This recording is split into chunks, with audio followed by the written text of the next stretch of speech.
Welcome to Hip Hop Movie Club, the show that harmonizes the rhythm of hip hop and the magic of movie. My name is Dino Wright. I'm a podcaster, filmmaker, writer, grad, and in the dorm, my man Destin would be playing Craig Max, Flavor in Your Ear, that first record, the Funk the World record. I remember him playing a lot of Old Dirty Bastard and Wu-Tang also. I'm JB, 80s and 90s nostalgia junkie, longtime hip-hop fan, writer, grad as well. And I remember, it must have been my sophomore or junior year when I won Tribe Called Quest's Midnight Marauders CD off of the Ryder radio station. Promo copy. Hello, I'm Boogie, a DJ, longtime hip-hop fan, writer, grad, and I actually used to DJ right here in the pub while I was a student, and also in the Cavalry room upstairs. Nice. Today we have with us Professor Mickey Hess. Mickey Hess is the co-author with Buddha Monk of The Dirty Version on Stage, In the Studio, and In the Streets with Old Dirty Bastard. And other books include The Nostalgia Echo, Big Wheel at the Cracker Factory, It's Hip Hop Dead, The Past, Present, Future of America's Most Wanted Music, and, whoa, yeah, In the House of Hip Hop. How rap music taught a kid from Kentucky what a white ally should be. Mickey got his education from the University of Louisville. That's right. Go Cardinals. Cards. And we're awesome to have him here, and we're so glad to have him here, and we're going to talk about the surprising history of hip-hop with our hip-hop professor. Here at Ryder University. Here at Ryder. Right on, right on. Welcome. Thank you guys for attending. We're excited to be here. Louisville, is that Lamar Jackson's alma mater, right? I think. No. I think yeah. Lamar, two-time MVP, and he may be earning his third with the way he's playing these days. But yeah, so Ryder College and then Ryder University has a long history of hosting hip-hop acts. Some of them might shock you. Here, long before they became household names. So we have a little bit of a chronology of hip-hop. We could talk about some of these acts, maybe what their influence was and any memories thereof. One of the first hip-hop acts that we can recall, and that's documented, was in April of 1990 with Rob Bass. Who knows Rob Bass's biggest hit? I'm looking at you. It takes two. It takes two to make a thing go right? Of course, right. Joy and Pain. My man in the back. Yeah. So Rob Bass was here, and 1990, that's about the time when that hit, made it big, maybe slightly before. So a huge name in hip-hop annals. Fast forward a little bit further out, 95 or so, the Fugees, the Artifacts, DJ S&S. Boogie, talk a little about the Fugees, because I know you had some interaction with them. Yeah, so I was on SEC at the time, Student Entertainment Council, and we were trying to figure out who we would have for our concert, and there was a guy on our committee, I could name him, Tabari Sturdivant. He was from East Orange, I was from Newark, so we were familiar, and he threw out the name of the Fugees. And as soon as he threw the name out, I got excited. Everybody's like, what were they? And I'm like, you're gonna like them, trust me. At the time, the only song they had out was the Nappy Heads remix. Mona Lisa, can I have it in on Friday? Yeah. That's the song. That's the only song that was on the radio that was theirs. I actually heard it on the radio yesterday. That's besides the point. So the Fugees come down and they bring the Artifacts, which is also a local hip hop group from Newark. Artifacts wrong side of the tracks, Elder Sensei, RP the Tame One, and the DJ as well. But they get to the student center and they perform in the Cavalry room upstairs, and they absolutely killed it. Great concert, great interaction with the crowd. And while they're on stage performing, I see all of them start pointing. I'm like, who the heck are they pointing at? And they say, wait a minute, we got a hip hop legend in the crowd right now. And they say, Wise Intelligent from Poor Righteous Teachers is in the crowd. And they put the light on him. He was standing right next to me. I didn't even know it. So yeah, it was pretty cool. And DJ S&S, who was a big hip hop mixtape DJ at the time out of New York, was the DJ, and he absolutely killed it. But yeah, it was a great concert. Before the score came out, before they blew up, before they got big, we had them at Ryder. So I got to ask you a couple questions. Lauryn Hill was there with Fugees, right, at that time? Yes, Lauryn Hill was indeed here, and her and Wyclef had a rap battle, a freestyle battle, and she absolutely murdered him.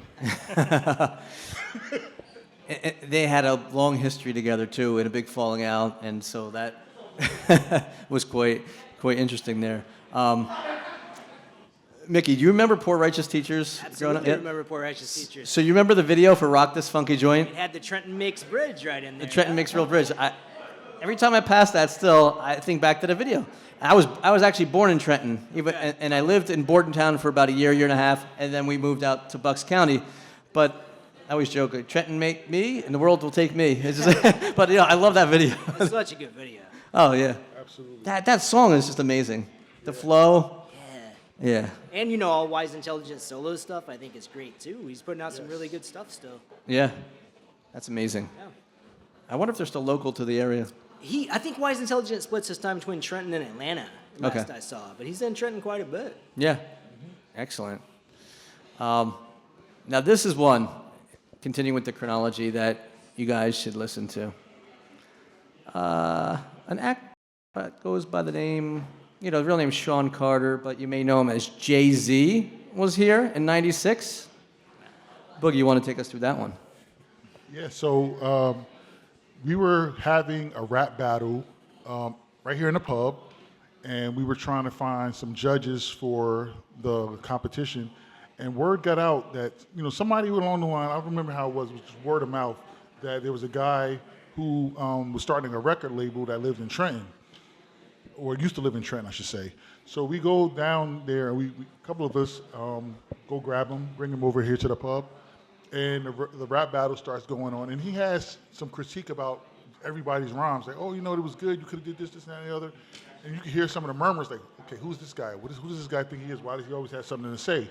So I guess he probably picked up on it. He said, yeah, you guys are probably wondering who I am. So let me tell you who I am. My name is, Jay-Z.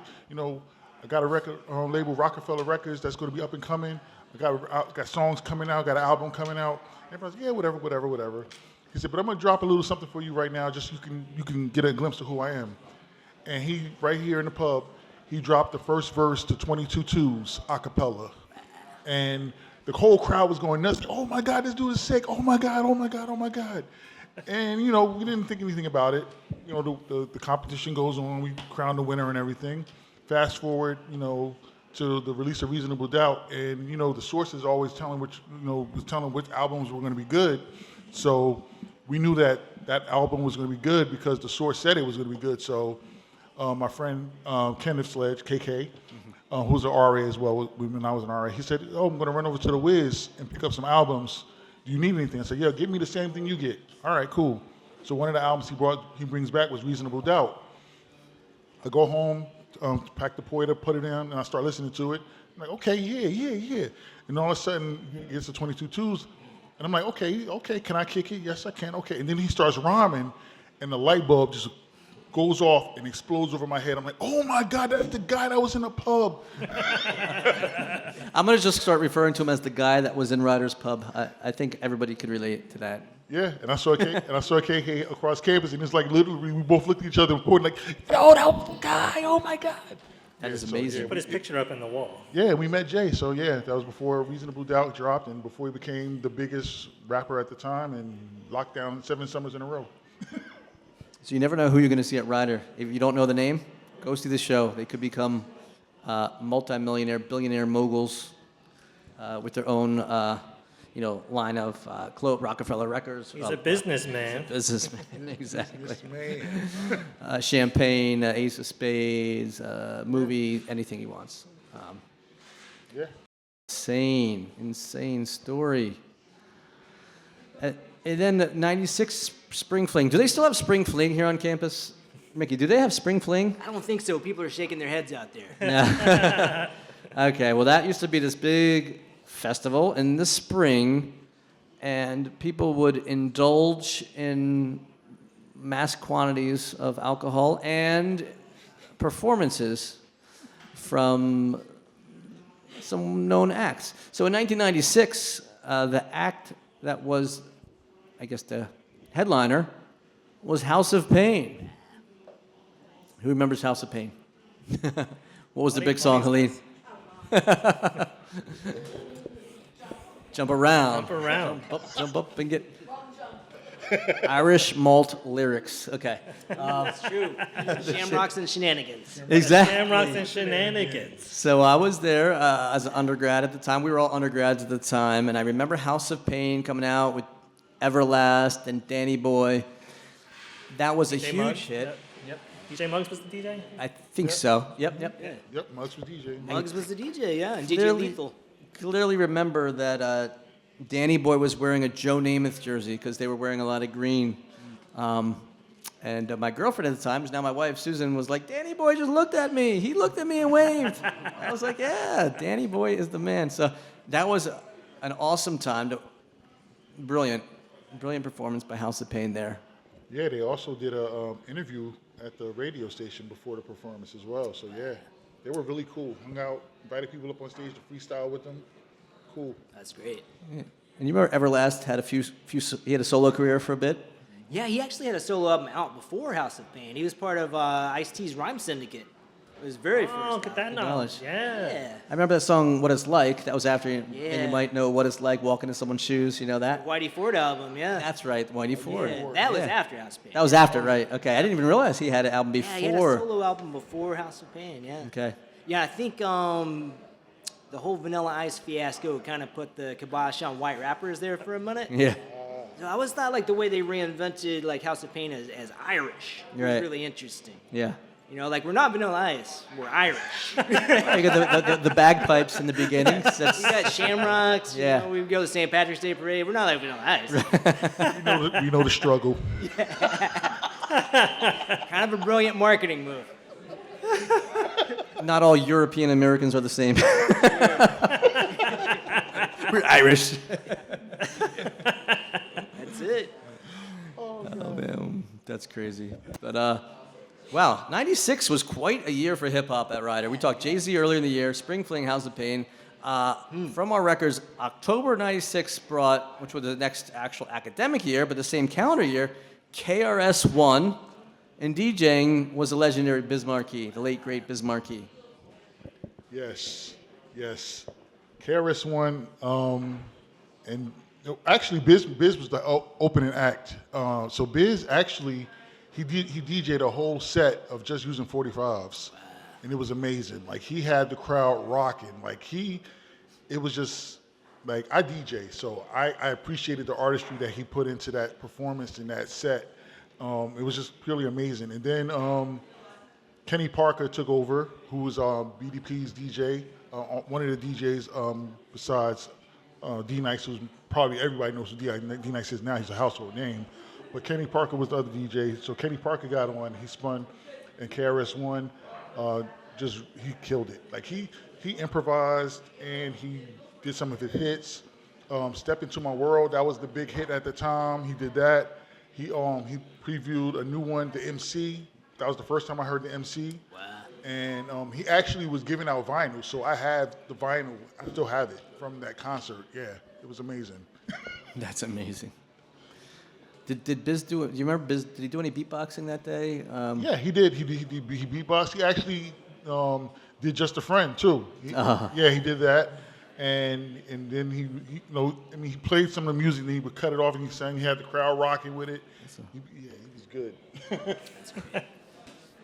What I enjoy with Biz is the way he taps the throat and like, like when Master Ace did the Me and the Biz song. Oh, absolutely, yeah. That was amazing. Yeah. So there's a great documentary, and we did an episode about it called All Up in the Biz. Have you seen that I one? haven't Mickey? seen that. That's the Biz documentary? Biz documentary. His widowed wife put it out. Yeah. It's a great story. You don't realize how influential he was in hip hop. Like, Oh, yeah. he was so influential to Big Daddy Kane and Rakim, and they were very emotional Yeah. being interviewed. He was in all 5 boroughs like at the same time. They said like yeah, he he would was just hop train. He everywhere. would be like, "Hey, you don't go to this high school. I'm just here because we're gonna spit some lyrics afterwards. I'm gonna DJ." I mean, and then he reinvented himself to be like a world famous DJ. Like Absolutely. he got caught up in the whole sampling controversy, and then he was just like, you know what? That's it. This is not fun. It's not worth it. All this legal, They made an example out of him for Yeah. sure, yeah. Right, and then he went and saw Dougie Fresh, and he said, showing up at his door, teach me how to beatbox. Like, what? teach me how to beatbox. Teach me. And he became a master of it. And then he learned from the greatest DJs. And he was like celebrity. Anybody want a Biz Markie to DJ their parties, big corporate events? That's great. Biz Markie was like a globetrotter with DJing. Like, he just kept reinventing himself. Everybody just sees him as a goofball clown prince, but he was like insanely talented in so many different aspects of hip-hop. Definitely never took himself too seriously, Right. but the art and the craft, you can't deny it. Yeah, exactly. I saw him play in Cincinnati years ago with the Spit Kickers tour. So he played with De La Soul, Pharaoh Monch, Talib Kweli was on that tour. Wow. Yeah, Biz was scratching records with his belly. He did that right here too. That was one of his moves. Yeah. The documentary, it might be a little hard, like it was on like Paramount Plus or something. So like I signed up for the free trial Okay. and then canceled it. There you go. Because it was worth it. I bet. I didn't With see the this. free trial, there was like the original episodes of MTV Raps also. So, Oh, wow, I that's was able to scoop them up for a bit too. But, I know they have Biz's, the big Biz ring, like the 4-finger ring. They have it up at Museum of Natural History right now. There's a hip-hop jewelry exhibit. That's awesome. yes.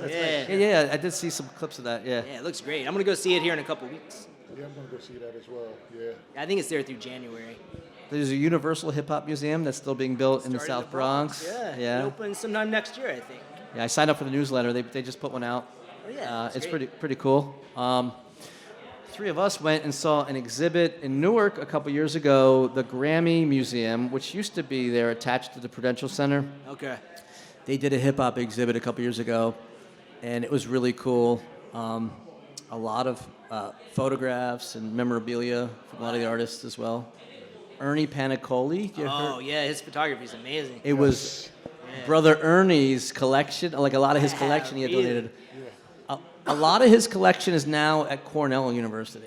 And like the Bill Adler papers, all that's there too, I think. Is that right? Yeah, I know he donated a whole bunch. We were Yeah, hoping to that's see him, but he kept popping in during during the time frame, but we didn't get to see him. But shout out to Brother Ernie. Ernie It was- Panicoli. yeah. He and Ricky Powell are like the hip-hop photographers. Yes. Right. Yep. Yeah, and it's funny because his book, one of his famous books was "Who Shot Ya?" Yeah. Which is obviously Ernie Panicoli.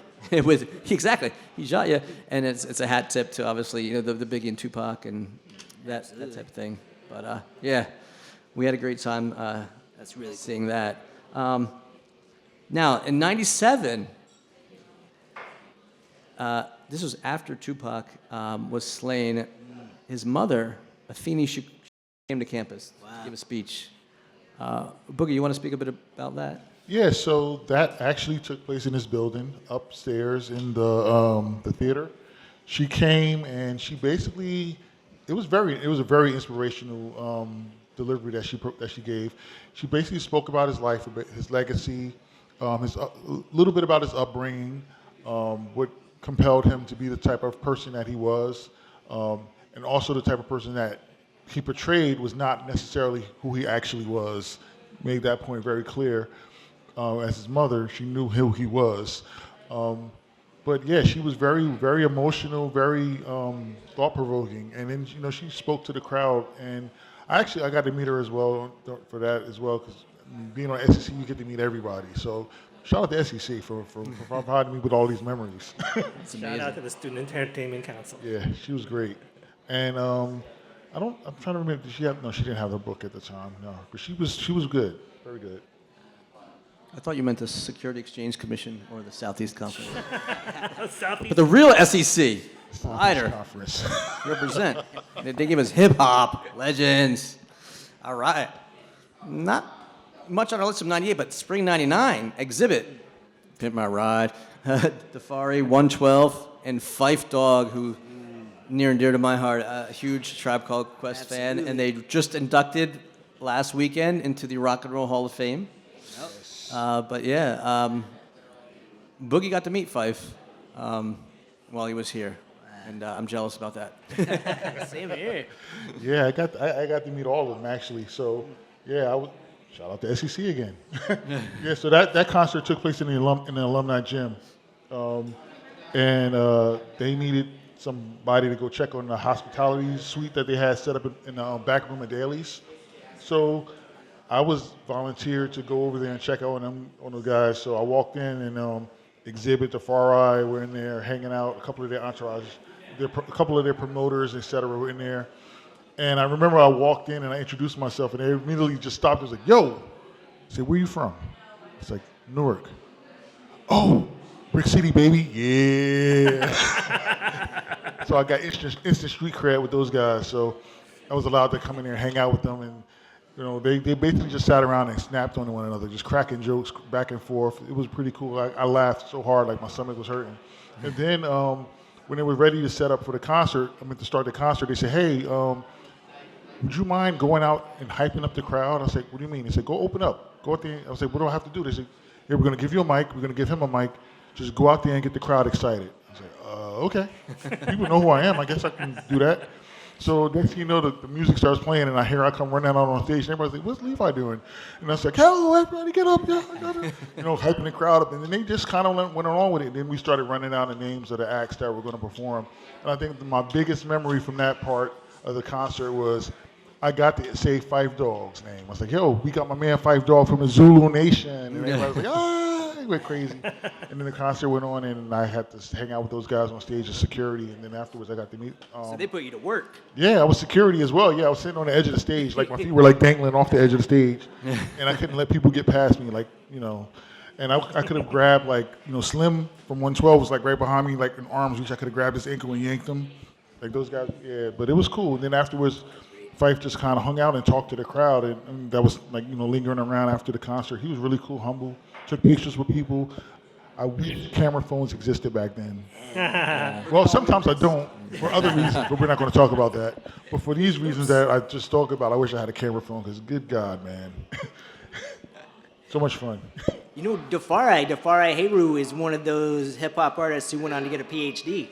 Yeah. Is that right? Yeah, I'm always interested in that, being in the academic world and, writing about hip-hop. There's Dafari, there is Jabari Evans, who is Knowledge from Kids in the Hall. Yes. Oh. Yeah, he's a professor at University of South Carolina. Okay. Oh, nice. There's a couple more in there. There's a guy at Rutgers whose name escapes me, but Oh. yeah, he put out some stuff like mid-'90s, early '90s. He was part of a group. Yeah. Yeah, I can say it. Small handful of folks, though, but Dafari is one of them. That's amazing. Right on. I work at Rutgers. I gotta find him. What's that? I work at Rutgers. I gotta find him. Oh, yeah. Yeah. If the name comes back, you let me know. I'm gonna track him I'll down. have to dig it up. You should have furnished Fife with a Ryder jersey, because I saw him with the Seton Hall jersey back in those videos back in the day. You got to show him the best college in jersey. Fife was real cool with the jerseys. Like, it was crazy. Like, he always had a jersey on that was real dope. And like, a cool thing about Fife, like, he had his own sports podcast as well before he passed away. And he actually started following me on Instagram. I was like, holy crap, That's Fife amazing. follows me. So I started following him. He followed me first, too. That was the funny thing about it. I was like, wow, that's really weird. Obviously remembers you from when you was here. All right. And that dynamic between Q-Tip and Fife Dog was just unparalleled. Amazing. Amazing. Yeah. Go a little bit further out to 2002. This is another one of the biggest names on this list outside of Jay-Z. Ludacris was here. Luda. I remember, so 2002, I graduated in 97, but then I came back and got my MBA, and I was just taking a class here and there at night. And I remembered I happened to be here for a class the night that Ludacris was about to perform. And I was like, oh my God, Ludacris is performing. And I had no clue he was coming, and everybody was just, getting ready for this, and they were mad hype. And he had already done some things by then. So he was not to the level he is today. It was before the whole Fast and the Furious, but he had an album or two. That Word of Mouth album, I love that one. Move, B, get out the way. Oh, man. Yeah. Luda. Now, Luda got some bars. He definitely got some Oh, bars. sure. Yeah, yep. And then 2004, saw the Roots come to campus. Questlove and crew. Do you have anything to add on the Roots, Boogie? Nah, I wasn't around at that This is time. past our yeah, time. but Yeah. I wish I would have known about that, because I used to listen to the Roots when I was a student, so I would have went nuts to go to that concert. Man, Like the Roots, the Philly Roots, Jimmy Fallon's house band, and just a legendary act. And then, Mickey, you had mentioned Talib Kweli. Talib Kweli came here in 2006. Yeah, I think I just missed him. You must have just missed him, yeah. Yeah, I started here fall 2006. I think he must have been spring, or I just didn't see the flyer. It's probably the spring concert. It Yeah. probably was. Yeah. Yeah. And then another name the following year that I alluded to is Masta Ace. The Ace, I was responsible for that. That's it. There you go. Tell us Yeah. about that. Yeah, tell us about that. I reached out to Ace. I was a big fan of his Disposable Arts album, which came out on a small label called J-Core that went under not too long after that album, I think. He put out a song that referred to that going under a little bit later. But yeah, Disposable Arts, if you don't know what it is, just this real masterpiece about a rapper kind of facing the future as he hits middle age. You know, he's 40 or so when he's thinking about this album, and it's interspersed with these skits where he goes to college to like learn to be a more commercial rapper. Yeah, it's a really interesting dynamic album, and on the strength of that, and you know, some of the students' fascination with him going all the way back to the Juice Crew when I would talk about hip hop's history. You mentioned Me and the Biz. Yep. Which he always said, like, people didn't realize before they saw the video that it was him doing both voices. They thought Biz was actually on that thing. There was a controversy about that. That's discussed in that documentary. Oh, really? Master Ace appears in it. I Wow, won't I give it need to away, see but this. he appears in I it. need Yeah, to you got to go see that. Yep. Yeah, Ace was really cool. He came in and did like a talk and a Q&A with students in the afternoon, and then he stuck around and did a performance that evening. Yeah, I mean, we got a really good sound system. He and his DJ were really happy with it. They did a sound check, like, you know, super professional. The students were hanging around for the whole process. So they got to watch him do sound check and everything. That's awesome. Yeah. Remind me Really one of his other biggest hits. It's escaping me at this time. Do you remember the one that was more popular on MTV? Yeah, there was Born to Roll, and then there's Jeep. Jeep. Okay. I won't say the rest of the title. Okay. Yeah. I got you. All right. Right. I have to go back and look at his catalog. Also on the symphony. The Symphony. He's on the symphony. He kicks it off. Yeah. Yeah. right. Symphony going back to Juice Crew and Marley Marl. He's got the first verse on that. Absolutely. So another person we got to interview from the Juice Crew was Craig G recently. Oh, yeah. Because I saw that. yeah, so we had a film screening where we showed 8 Mile, and the little extra tidbit was we had interviewed Craig G prior to that because he ghost wrote some of the rap battle scenes in 8 Mile. Okay. I don't think he was credited, but not Eminem's lines, but the other guys course. like Anthony Mackie Okay. and some of the other guys. And he told us that story as well as a few other stories. And we showed it for the first time live after showing 8 Mile. And then we put it out on our YouTube feed and our podcast feed. So he was really cool. Yeah. Yeah, I really like that one. Super nice. He Yeah. put out an album just recently too. Yeah, I haven't heard the most recent one. So He's always out there. at least the single is out. The Okie single's Doke. out, yeah. The Okie Doke. It's a good song. Okay, I gotta Pretty check brief. it out. He's got skills still. Yep. It's great. And then 2009 and 2010, Sean Kingston and Tyga came to campus. Do you recall that at all, Mickey? I did not get to see that one. Okay. I was around, but yeah, I didn't make it to all the performances. Sean Kingston, reggae style, and he had a couple massive hits. Somebody called 911. Shorty's burning fire on the dance floor. Yeah, that Oh, one. man. That Beautiful Girl song. Yeah. That song set it off right there. Yeah, that one. He mostly sang on that one though. Exactly. In 2011, and Lupe Fiasco Okay. graced his presence here. And I wish Monica was here from the lacrosse parents before because she's from Chicago. Lupe's from Chicago, right? He was kind of Chicago guy. was he like mentored by Kanye or like he was influenced by Kanye, I believe. Yeah, at least. I think Kanye jumped on the Lupe train pretty quick. Yeah. Lupe, the Food and Liquor album, Yeah. phenomenal. Kick Push, Oh, yeah. all that. Yeah, he's an amazing lyricist. Like he's an amazing lyricist. Like there's layers to his lyrics. You can't just listen to it and think you heard what you thought you heard because you got to listen to it again and kind of get a little deeper. He puts layers in there. And he's been teaching classes on hip hop too. He taught at MIT. He's teaching now at Yale. So he's out there in the world of hip hop and the university too. Hip hop and academia. Yeah, it's like I love like what I call the conscious rappers. You know, have a message, or you get the layers, like Boogie said. Yeah. It's like, yeah, not just like Yeah. you know simple verses with autotune and stuff like that, where it's like empty lyrics. These guys, thought provoking. Oh, for sure. Yeah. Yeah, like don't get me wrong. Like I like to party. I like to put a song on and just bop my head and jump up and down. But every now and then I want to hear some thought provoking stuff. When you It's great that there's room for both. You know? Yeah, There is. yeah. Gotta have both. Can't have one without the other. Yeah, yep. In 2012, J. Cole and Miguel came to campus. Right. J. Cole is up there in the annals of one of the top hip hop artists of all time, according to many people. Yeah, he bowed out of that battle. This year, right? That knocked them down a Made a few business notches. decision. He didn't want to take any more strays with the They Not Like Us Yeah. battle. Yeah. Yeah, he founded Smartly. Dreamville and brought us Earth Gang and JID and kind of on down the line. Yeah, I've been a fan of J. Cole since the come up, the re up. Like his first mixtapes were classics. Like listeners, you want to hear some real hip hop? Find J. Cole, the re up and the come up. Listen to those. No radio hits, just pure lyricists. Yeah.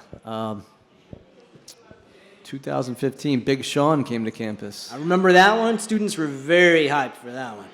Yeah, Big Sean. Yeah, he's got some hits too, Yeah, absolutely. and a big following. Yep. And I think kind of interspersed in here among these performances, I brought some guest speakers to my hip hop class. Hey, you want to speak about rappers. those? Go ahead. Yeah, I mean, I got them in for like between $300 and $500. Just Wow.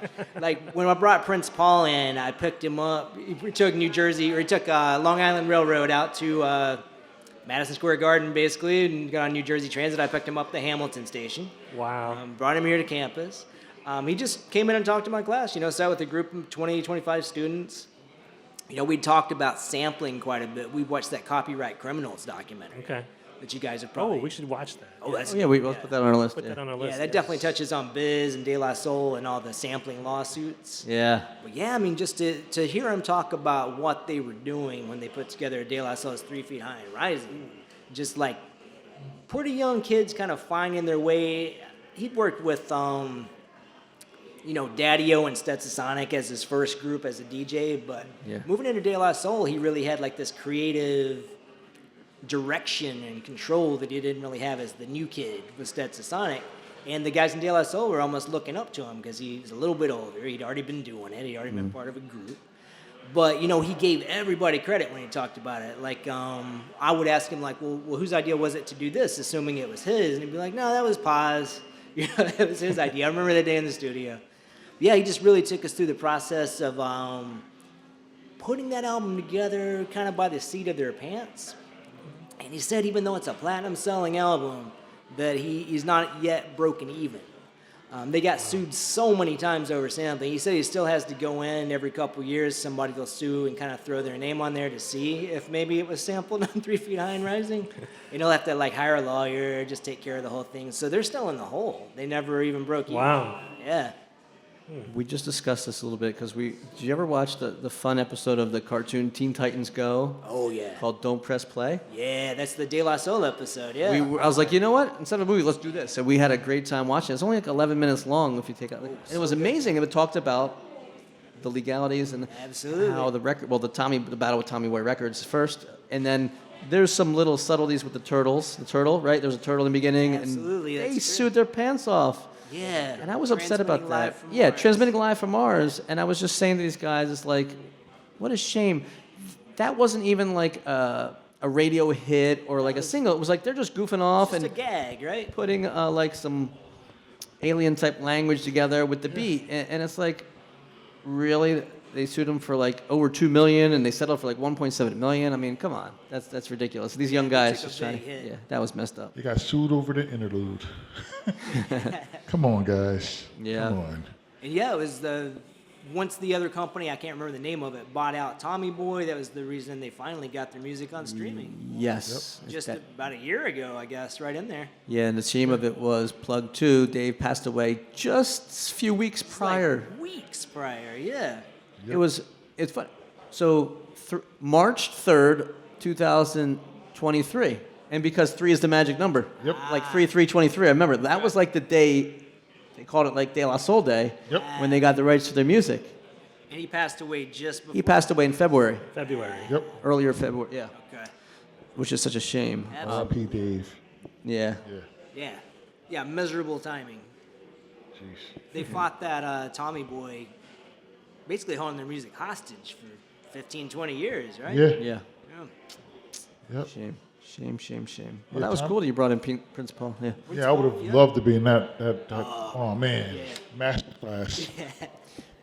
Do you have other folks that you wanted to mention that you brought in? I brought I'd in like to hear around more. that same time. I don't have the year exactly right, but around that same time, I brought in M.F. Grimm. Wow. Percy Carey, he had a book out, a graphic novel, graphic memoir, I guess, story of his life called Sentences. And if you don't know M.F. Grimm, like he was there at the beginning with M.F. Doom. He was MF first. He was the first person to use that moniker. He performed, all over New York, shared stages with Tupac out in L.A., and then he was shot and paralyzed. And this was before 50 Cent. And, to hear him tell it and to hear the way he writes about it in the book, like promoters, labels, they just didn't want to deal with a guy in a wheelchair. They said they couldn't put him out on stage. Nobody wants to see that. So he basically lost like any hold on a record deal. But he continued to release music on the underground. He was with Doom when they were making Operation Doomsday. There's some good stories about that in the book. But he came in too. He flew across the country, took a cab actually from New York to Ryder. Wow. He thought it was a little closer than it was. New York Yeah. area. Yeah, he showed up in a cab, and the cab driver said he needed $350 cash. So I had to put that up, and Grimm promised we'd work it out later. And I will say he was true to his word. We figured it all out. He Oh, called nice. me the next week. We straightened it out. He was a really cool guest. Some students and he and I went and ate at, I think it was Bennigan's. I think that's where it was after the whole talk. I think it was Bennigan's, yeah. That's amazing. Who else ran that time? I brought in Greg Nice from Nice and Smooth. Oh, I love Nice and Smooth. Yeah, he was a really cool speaker too. Yeah, yeah. He said he came. He just drove down from. I guess he was in the Bronx at the time, if I'm right. He just drove down. No amazing. train, no cab. Yeah. Just made it down himself. Wow. Except he went to the Lawrence School first, or Lawrenceville School. Oh. Went the wrong way off the exit. Okay. So it took about half an hour for them to convince him that he was in the wrong place, that he didn't know who he was, he didn't know where he was. I made that mistake the first time I came here. Did you really? I also made Oh, that yeah. mistake. He wasn't the smooth one of the duo. No, see? Oh man, that wasn't nice. N-I-C-E. Oh man, I listen to them all the time. Yeah, Greg Nice is cool. I met him before. So Oh, no. yeah, I met him. I'm not gonna get the whole story, but I met him back when I was in high school at a New Jersey Nets game. Wow. I was hanging out with one of my buddies during halftime, and him and Smooth B walked by with a bunch of people following behind him. So my boy said, "Hey, we should go check them out." I said, "All right, let's go." So they were in the lower section, and at the time they check your tickets before you go to the lower section. We snuck past the guard and got down there, and they were like, "Hey, come on, hang out, chill out with us." It was like nobody around them, and the security guard came down to tell us we had to leave, and they were like, "Oh, leave them alone. They're all right. They're not harassing us." So the security guard coincidentally left, and we just hung out with them for the rest of the game. Yeah. Never That's forget it. Wow. Amazing. There's another big name that came to campus in 2016 to perform was Travis Scott. Yeah. Any recollections of that, Mickey? I didn't see that one. I missed a lot of these student events. Yeah. 2017, ASAP Ferg. Ferg, yeah. I wish I'd seen that one. I'm not familiar with Ferg's work. Oh, Yeah, one of the ASAP crew. yeah. It's worth a listen for sure. Yeah. Any relation with ASAP Rocky? Yeah, or the ASAP Mob. Yeah. Okay, ASAP Mob. Okay, yeah. That's a blind spot for me. 2018, PNB Rock. Mm-hmm. Is that Flip De Niro? Mm-hmm. And Young M.A. Yeah, I remember students were really excited to see Young M.A. specifically Yeah. on that tour. Young M.A. is popping back then. Yeah, and I guess we lost PNB Rock just a couple years after that, right? Yeah. All right. Yeah, 2020, I thought. So yeah. 2019, A Boogie with the Hoodie. Hey, Boogie Was with the here. hoodie. Yep. And then I guess there's a few years, well, because COVID hit, right? And Yeah. so there's not a lot going Didn't do on much in then. person. 2023, Nardo Wick. Glass Up. I remember students really excited about that one too. And then this year, Lil Skies was here or coming? No, that was. Yeah, That was I'm out of the loop on That this. was spring. That was spring. Okay. I'm looking up because the sky is definitely not little. Lil Skies. What was So- the excitement level of the students? I'm corny, I know. So that is quite a star-studded list of performers that have come to Ryder, and hopefully more and more will be coming in future years. Yeah, so I got a quick story though. We almost had DJ Clue here, and I remember because I was on the committee to get him, and we booked DJ Clue to come DJ. I think it might have been Spring Fling '97, and the Cavallo Room upstairs.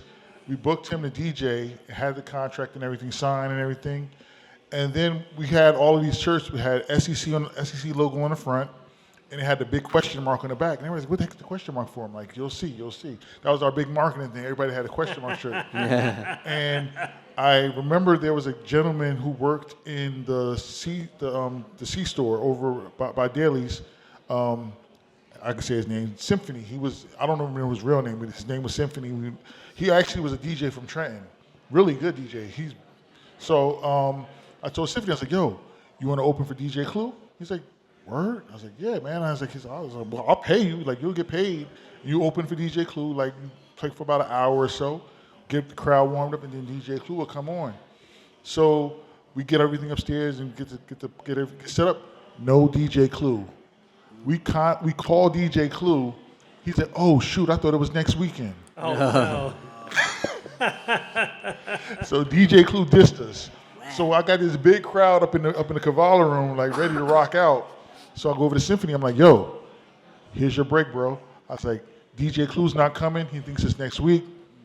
DJ the party. I'll pay you what we were going to pay DJ Clue. We got the money was already allocated. So we paid him what we were going to pay DJ Clue, and he rocked it out. Now, I lost touch with Symphony. He was a really good DJ, but I found him like a few years ago. He was DJing with the Wu-Tang Clan. Whoa. Traveling the world with the Wu-Tang Clan. He was Raekwon's DJ. What? Raekwon and Ghostface DJ on their tours. Wow. Yes. Amazing. Crazy. That's great. Yep, so we lost Clue, but we had Symphony. There was one other near miss from campus too. Remember, Naughty by Nature Naughty by Nature and Jade were gonna come here. It was either '92 or '93, but unfortunately there was a shooting on campus around that time. I've heard about this. Not related to the concert or anything, and in fact, the students involved were not. Students were not involved. It was people that were like From off campus. from off campus, like Trenton area, or whatever. There was a feud or something, and unfortunately, there was a shooting on campus, and they halted any type of large gatherings and hip hop event shortly after that. So Naughty by Nature, right from East Orange, right? Yep. They would have came right down, and they didn't perform here. I got to meet Tretch separately through a mutual friend. My wife's cousin's really good friends with Vinny, and he comes into the bar where she works all the time, and they're buddies, and Naughty by Nature was part of this mixtape tour a few years back, and it had like New Kids on the Block, Debbie Gibson, Tiffany, and Naughty by Nature, and I got to like do a meet and greet with Tretch and Vinny and KG, and it was a lot of fun. Yeah, those guys are cool. Yeah, they're really cool. Oh, yeah, I hung It's out too with bad them. that got canceled. Yeah. Yeah. It's funny, like, I don't know that Naughty by Nature really promoted gun violence. No. And I'm sure, like, No, the they definitely campus. didn't. Yeah, I mean, I don't think the campus shut down, like, the next sporting event or anything. Yeah, I don't know. It was just kind of like, let's just Yeah. take a pause on Yeah, it's bad time. They were very skittish about having off-campus people come on campus for events. Yeah, that's probably more so For what it years. was. For years. Yeah, Yeah, and, you know, that's the case everywhere, obviously. They got to take care of the students. right. You mentioned Wu-Tang. Like, I did have Buddha Monk, who I co-wrote a bio of Old Dirty Yes, Bastard. please tell us about that. He was Wu-Tang's hype man for years, was Dirty's hype man for all the solo tours.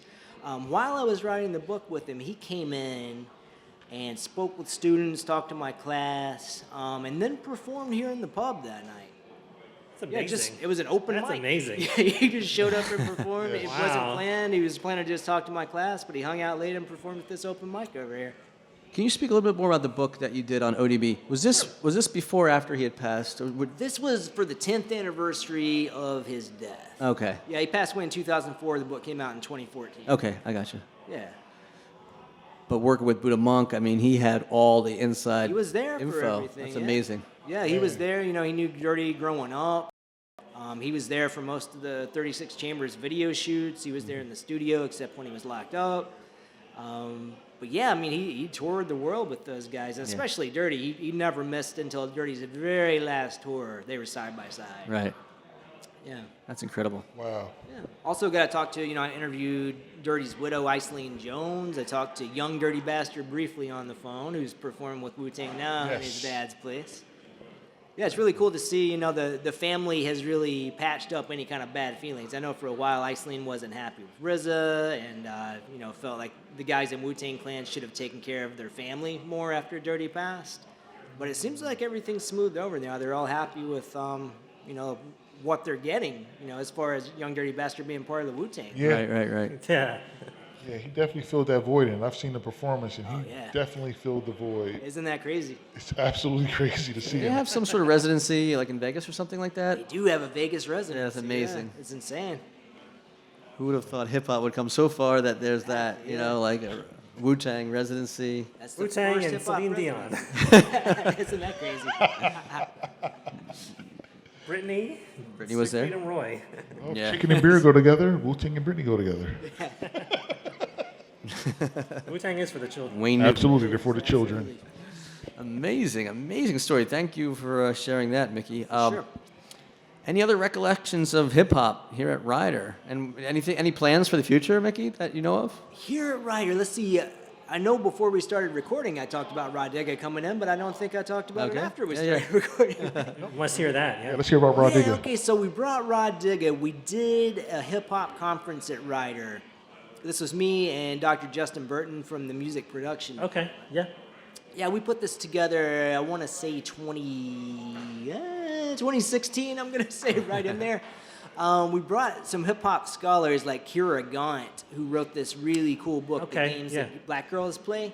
It's about like the syncopations of double Dutch rhymes and the way those rhymes kind of work their way into hip-hop. Oh, cool. Yeah. That's Like, cool. Yeah, it's a really good book. Really interesting take on like the early contributions of women and girls to what became hip hop. A lot of times that history gets overwritten, Oh, true. yeah, absolutely. Yeah, so she came in. We had a couple other hip hop scholars, and then we had Rod Digga come in and sit on a panel discussion and then perform afterwards. So it was another Great. thing like Masta where she, put on a full-on show that night. Nice. Yeah, That's terrific. Shout Yeah, out to it was Rod Digga, yeah, absolutely. Newark native. New York native, that's right. Boogie So's out for the Brick City. Yes, sir. Yes, sir. Mickey, have you seen the documentary on Netflix called Ladies First that I think Queen Latifah helped No, I produce? have not watched that one yet. I'm behind on movies. So you You got to gotta watch watch that that one. one. And I believe we talked about Rod Digga just being so intellectual, intelligent. I think she had some sort of STEM background. Yeah. Yeah. And a lot. I think it's like, some electrical degree- engineering. Yeah. And I was like, oh my God, I couldn't believe that. Yeah, she had a scholarship to No NJIT. joke. That's Yeah. no joke. Yeah. Yep. Yeah, NGIT, that's right. She walked away from it for the music career. Yeah. That's Hip right. hop pulled her in. She walked. Unreal. Crazy. Amazing. I know when she performed, she introduced everybody on stage and she said, this is my hat man. He's been here since day one. This the DJ's been here since day one. Wow. Everybody she was performing and traveling with, always been there. Same crew from the start. Yep. They're tight. They're real tight. Unreal. All right. Any more reflections? Anybody? Anything else, Mickey? Trying to see if there's anyone I left out. I said Greg Nice, I said Prince Paul, Master Ace, of course, Rod Digga. Quite the lineup there. It's a pretty good one. The only person I think I left out is Cade Blunt, who Buddha brought along with him when he came to campus.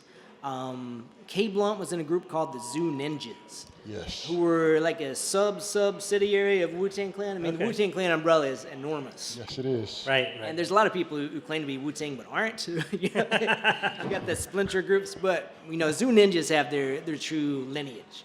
They were sort of under the umbrella of Dirty and Buddha Monk from right down the road in Willingboro. Oh, okay. Yeah. Okay. So yeah, K Blunt came in. Actually, Buddha was driving down from Brooklyn and was caught in traffic. So K Blunt actually, he called him up when he was on the way. He drove straight over from Willingboro to campus, and we talked to him until Buddha got there. Yeah, and it was There you go. really cool, man. He had so many good things to say about just the history of hip hop in this area and Willingboro, and working with Wu-Tang Clan, working with Dirty. I guess the big story is when Dirty got arrested at that McDonald's in Philly.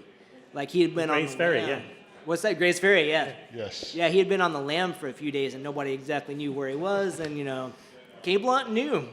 Don't spoil the surprise, but he was the first person I talked to in hip hop who knew where there was unaccounted like 48, 72 hours were for ODB. Wow. That's amazing. Some story. Oh, man.